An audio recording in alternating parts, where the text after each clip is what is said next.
మింగడానికి మెతుకులేదు కానీ మీసాలకు సంపెంగ నూనె అన్నారంట వైఎస్ఆర్సీపీ పార్టీ వాళ్ళు. సొంత చెల్లికి న్యాయం చేయలేదు కానీ ఎక్కడో స్ట్రీట్ ఫుడ్ అమ్ముకుంటున్న కుమార్ ఆంటీ కంటే వీళ్ళు న్యాయం చేశారంట. అసలు ఆవిడ రాజకీయాల్లోకి లాగడమే తప్పు. ఆవిడ ఏదో వైరల్ అయ్యి మీకు అన్ని లక్షలు వస్తున్నాయంట కదా, ఇన్ని కోట్లు ఉన్నాయంట కదా అని చెప్పేసి యూట్యూబ్ వాళ్ళు గగ్గోలు పెడుతుంటే, లేదయ్యా నాది ఆంధ్ర రాష్ట్రము, అక్కడ నాకు కేవలం ప్రభుత్వం వారు ఇచ్చిన ఇల్లు ఉంది, అది కూడా పైన ఇల్లు మంచి ఇల్లు ఇచ్చారు అని చెప్పేసి ఆవిడ చెప్పడం జరిగింది. పైన ఇచ్చిన ఇల్లు అంటే ఏంటి? టిట్కో హౌసెస్ అనే కదా అర్థం. ఆ టిట్కో హౌసెస్ ఎవరు కట్టారు? చంద్రబాబు నాయుడు గారు హయాంలో కట్టారు. ఆయన జగన్మోహన్ రెడ్డి ఇల్లు ఇవ్వడం ఏంటి? ఇల్లు కాదు కదా ఇచ్చింది, భూమి, సెంటు భూమి ఇచ్చాడు, అది కట్టుకోవాల్సిన బాధ్యత అక్కడ ఆ భూమి ఇచ్చిన వాళ్ళు ఎవరైతే ఇచ్చారో వాళ్ళు కట్టుకుంటారు. అయినా అసలు అగ్గిపుల్లా సబ్బుబుల్లా కాదేది కవితకు అనర్హం అన్నట్లు మీరు రాజకీయాలు వాడుకోవడానికి ఎవరినైనా వాడుకుంటారా? ఎంతకైనా దిగజారుతారా? ఎంతకు దిగజారారు అంటే, అక్కడేమో ట్రాఫిక్ ఎక్కువైపోయి ట్రాఫిక్ నిబంధనల ప్రకారం ఆవిడకి 2 రోజులు లేకపోతే తాత్కాలికంగా కొట్టు మూయిపిస్తే ట్రాఫిక్ పోలీసుల వారు అనుమతి ఇవ్వకపోతే దాన్ని కూడా రాజకీయం చేసి ఆ వీడియోలో జగన్మోహన్ రెడ్డి గారు పేరు చెప్పింది అని చెప్పేసి చంద్రబాబు నాయుడు గారు మరియు పవన్ కళ్యాణ్ గారు అంట రేవంత్ రెడ్డి గారితో ఈ విషయం మాట్లాడంట ఆవిడ కొట్టు మూయిపించారంట. ఆవిడ ఫుడ్ సెంటర్ని మూయిపించారంట. అసలు ఎంత దిగజారిపోయారయ్యా! ఇదా మాట్లాడుకుంటారా? ఇలాంటివి అసలు ఆలోచిస్తారా ఆ స్థాయి వాళ్ళు? అంత దిగజారిపోయి ప్రచారం చేశారు.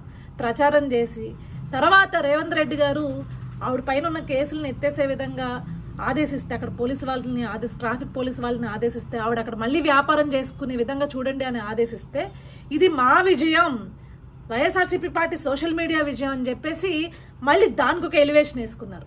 సర్లే వీళ్ళు ఇచ్చి ఇంత దరిద్రానికైనా దిగజారుతారు వీళ్ళు రాజకీయం చేసుకోవడానికి అని చెప్పేసి మేము వదిలేస్తే, ఆవిడ చంద్రబాబు నాయుడు గారు అంటే ఇష్టం నాకు, నేను ఎప్పుడు కూడా ఆయనకే ఓటేశానని చెప్పేసి మరొక వీడియోలో చెప్పడం జరిగింది. ఎందుకంటే ఇదిగో ఇలా జగన్మోహన్ రెడ్డి గారి గురించి చెప్పడం వల్లే మీ షాప్ తీసేసే పరిస్థితి వచ్చిందంట కదా అని చెప్పేసి ఒక జర్నలిస్ట్ అడిగితే, లేదండి నేను ఎప్పుడు కూడా చంద్రబాబు నాయుడు గారికే ఓటేశాను, నేను తెలుగుదేశం పార్టీకే ఓటేశానని చెప్పడం జరిగింది. సో దాన్ని కూడా వీళ్ళు ఆడుకుంటూ, చూసారా మేము ఎవరికైనా ఇస్తాము, ఎవరికైనా మేము సంక్షేమం చేస్తాము అని చెప్పేసి మళ్ళీ ఇంకొక ఎలివేషన్స్ వేసుకుంటున్నారు. అంటే ఏంటి నాకు అర్థం కాదు.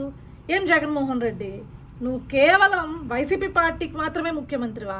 వైఎస్ఆర్సీపీ పార్టీ కార్యకర్తలకే ముఖ్యమంత్రివా? ఆంధ్ర రాష్ట్రానికి కాదా? ఆనాడు చంద్రబాబు నాయుడు గారు డ్వాక్రా పథకాల్లో కానీ, లేకపోతే దీపం పథకంలో కానీ, లేకపోతే సంక్షేమం చేసేటప్పుడు కానీ, లేకపోతే పెన్షన్లు ఇచ్చేటప్పుడు కానీ కేవలం తెలుగుదేశం పార్టీ వాళ్ళకి ఇచ్చారా? లేకపోతే ఆంధ్ర రాష్ట్రం యావత్ ఎవరైతే అర్హులు ఉన్నారో వాళ్ళకి ఇచ్చారా?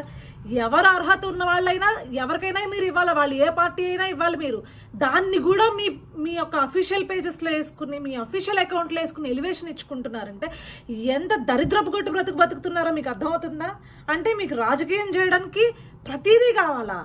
చిన్న చిన్న వాటిని కూడా అసలు ఏం గొప్ప అని నాకు అర్థం కావట్లేదు. మీరు ఒకవేళ నువ్వు ఆవిడకి ఇల్లే ఇచ్చావనుకుందాం, అసలు అది ఏం గొప్ప?